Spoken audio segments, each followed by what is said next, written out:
What's up, y'all? In today's video, we're going to discuss cold-hardy crops, meaning crops that can handle cooler temperatures to help extend your gardening season all the way through fall and maybe even possibly through winter. So by growing cold-hardy crops, you may be able to garden all year round, depending on what zone you're in. So a cold-hardy crop is a crop that can withstand cooler temperatures, maybe even light frosts, and some even hard frosts. I'm gonna give you all a list of some of the best cold-hardy crops to grow, and I'm gonna share some general tips on keeping your garden growing all through the fall and winter.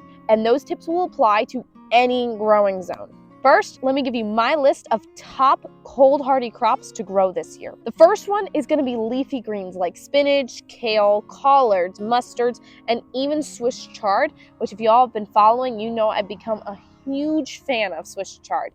It grew all year this year in Zone 8, Texas, which gets extremely hot.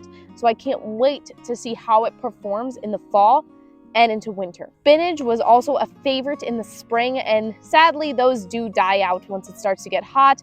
They just can't handle it anymore and they bolt. So once those bolted, I had went ahead and pulled them up. Mustard greens and collard greens are not something that we have grown much of, but I know that these crops are extremely cold hardy, and a lot of leafy greens can withstand hard frost. So for those of you gardeners up north, this may be a great option for you. Plus, leafy greens are packed full of nutrition, vitamins, and minerals, which everyone needs. Next up is root vegetables like carrots, beets, turnips, parsnips, and even radishes. And radishes are one of our absolute favorites to grow. We also grew carrots this year, and beets and turnips. All are awesome crops. Radishes are super easy to grow and they only take about 6 weeks. You can get them in all different colors and sizes. Carrots are also an awesome one for beginners. They may be a little bit hard to germinate, but you'll soon get the hang of it. And these crops, you can get them in all different sizes and shapes as well. So even if you have short little garden beds, you can get short carrots, short fat carrots that grow, and put those instead. Next up is brassicas like broccoli, cauliflower, Brussels sprouts, cabbage. All these are awesome, and most of them can withstand light frosts. We loved growing Brussels sprouts this year. We got broccoli this year, and we've decided to add cabbage and cauliflower to the list of fall and winter crops. Next up is alliums like garlic, onion, and leeks. Now normally, especially in Zone 8, garlic is planted in between October and December for us in Zone 8 to harvest in spring. I'm not sure how that works up north, but technically garlic is a cold hardy crop.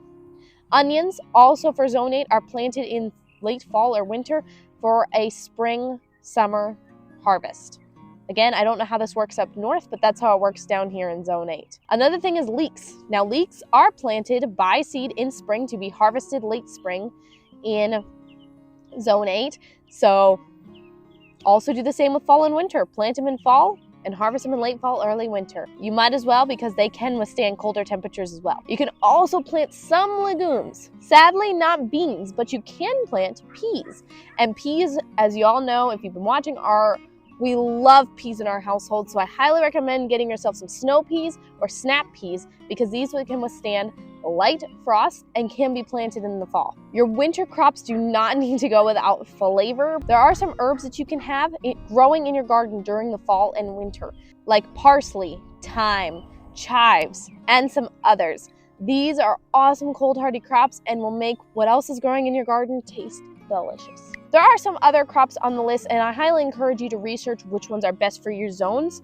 But potatoes can also be done in early fall. At the time that this video is coming out, it's probably too late in most zones to plant potatoes, but just something to even keep in mind for next year. Now let me just quickly go over a couple of general tips. This will apply to any USDA growing zone. Following these tips will help you protect your crops from the extreme cold and may even extend your growing season. And the first one being mulch. Mulch actually keeps your soil warmer than it would be without it. So therefore, you can protect the roots of your plants and hopefully keep them in the ground a little bit longer. Row covers or cold frames.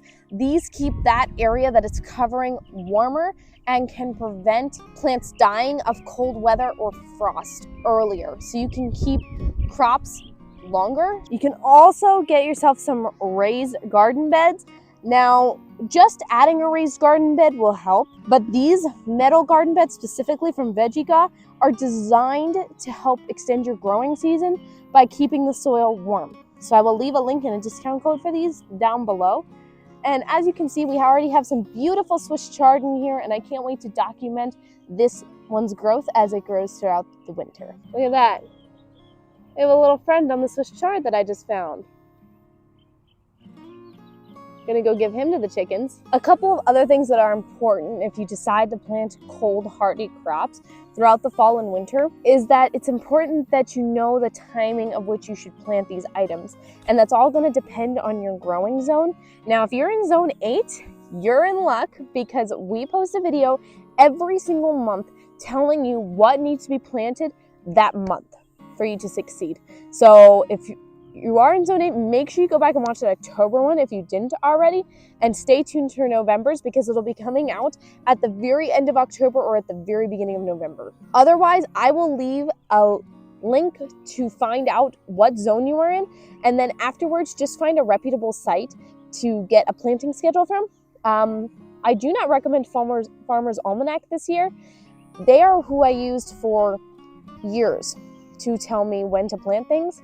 And this year, after looking at their spring planting schedule and discussing it with some of the Texas master gardeners around here, we all decided to stop using them because their planting schedule was way off. So do not use Farmer's Almanac for your fall planting schedule. Make sure you find somewhere else. Also, another telltale sign that it's time to plant something is if nurseries are selling transplants for it.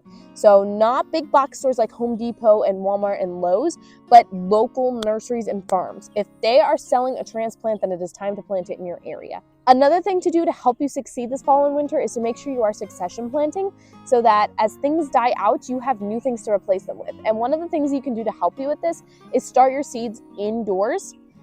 We do this with some of our seeds, not all of them. But if you start some seeds indoors, you can also harden them off to the cold temperatures outside slowly instead of just putting seeds out in the cold temperature and hoping that they germinate. So just some general tips for starting seeds indoors is to make sure you have a grow light. You may or may not need a heat match depending on how warm it is inside your house. Make sure you get a good seed starting mix, and make sure you label your plants because it's something that we tend not to do here regularly, and it does cause problems for us. So I just want to quickly go over some specific care needs for cold hardy plants. Like, you should definitely be watering them during the cold months. Just because it's cold does not mean that your cold hardy plants don't need water. And by actually watering your plants, you will help protect them from frost. So don't water the leaves, water the soil. And when you water the soil, it actually helps prevent your plants from freezing. You also don't want to get under the assumption that there are not pests because it is cold. That is not true. There's just different pests. So you definitely need to watch your plants. Make sure they're not being eaten by pests. And if they are starting to get eaten, figure out what it is so you can take care of it. One last care tip I have for you is that things like kale and Brussels sprouts actually taste better after they go through a light frost. It really just brings out the flavor. You are going to love it. So, and if you also want to learn how to properly harvest cold hardy crops, we do garden harvest shorts where you can actually watch us harvest our vegetables. And we've been doing this all year long. So make sure you're subscribed so you get notified when we post those, because we're going to be harvesting some cold hardy crops here real soon. And there are lots of fun ways you can preserve your cold hardy harvests. It'll also keep you canning all winter. You can freeze them. You can put them in a root cellar.